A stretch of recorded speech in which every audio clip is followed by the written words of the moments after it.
ایک دفعہ کا ذکر ہے کہ جرمنی کی ایک جیل میں قیدیوں کے ساتھ بہت ہی سخت طریقے سے پیش آیا جاتا تھا۔ اسی جیل میں ایک قیدی تھا جس کا نام شمیدت تھا اور اسے بہت لمبے عرصے کے لیے قید کی سزا دی گئی تھی۔ جیل کے گھرانوں کا معاملہ اس قیدی کے ساتھ مختلف تھا، وہ اس کے ساتھ نرمی اور احترام سے پیش آیا کرتے تھے۔ باقی قیدی بہت حیران ہوتے تھے، یہاں تک کہ سب نے یہی گمان کر لیا کہ شمیدت جیل والوں کا ایک ایجنٹ ہے اور وہ ہماری باتیں ان تک پہنچاتا ہے، اس لیے نگران اس کے ساتھ برا سلوک نہیں کرتے۔ دوسری طرف شمیدت ہمیشہ قسمیں کھا کھا کر انہیں یقین دلاتا تھا کہ وہ صرف اور صرف ان کی طرح کا ایک قیدی ہے اور جیل کے نگرانوں کے ساتھ ان کا کوئی تعلق نہیں، مگر باقی قیدی اس کی بات کو جھوٹا سمجھتے تھے اور کہتے تھے کہ اگر تم جاسوس نہیں ہو تو پھر ہمیں اس بات کا سبب بتاؤ جس کی وجہ سے نگران تمہارا احترام کرتے ہیں اور تمہارے ساتھ اچھے طریقے سے پیش آتے ہیں۔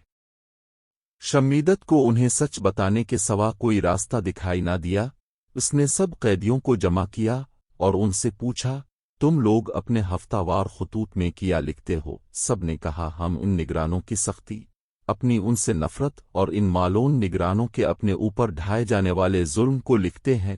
شمیدت مسکرایا اور کہا، مگر میں اپنی بیوی کو لکھے جانے والے اپنے ہفتہ وار خطوط کی آخری سطور میں نگرانوں کے حسن سلوک کے بارے میں لکھتا ہوں، حتیٰ کہ بعض نگرانوں کے نام لکھ کر ان کی تعریف بھی کرتا ہوں۔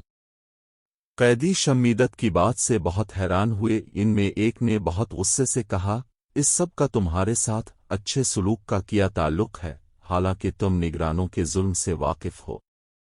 شمیدت نے کہا، وہ عقلمندو، ہمارے خطوط جیل سے اس وقت تک باہر نہیں جاتے جب تک نگران انہیں پڑھ نہ لیں۔ وہ لکھی جانے والی ہماری چھوٹی بڑی بات ہے آگاہ ہوتے، وہ تم لوگوں کی نفرت کے بارے میں بھی جانتے ہیں۔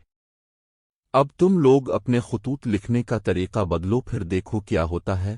اگلے ہفتے سے قیدی بہت حیران ہوئے کہ نگرانوں کا سلوک شمیدت سمیت تمام قیدیوں کے ساتھ بہت ہی برا ہو گیا۔ شمیدت بہت حیران ہوا اور سب قیدیوں کو جمع کر کے پوچھا کہ تم لوگوں نے اپنے خطوط میں کیا لکھا تھا؟ سب نے کہا، ہم لوگوں نے یہ لکھا تھا کہ شمیدت نے ہمیں ایک نیا طریقہ بتایا ہے کہ کس طرح نگرانوں کو دھوکہ دیں اور ان کا اعتماد اور رضا حاصل کرنے کے لیے اپنے ہفتہ وار خطوط میں ان کی جھوٹی تعریفیں کرے۔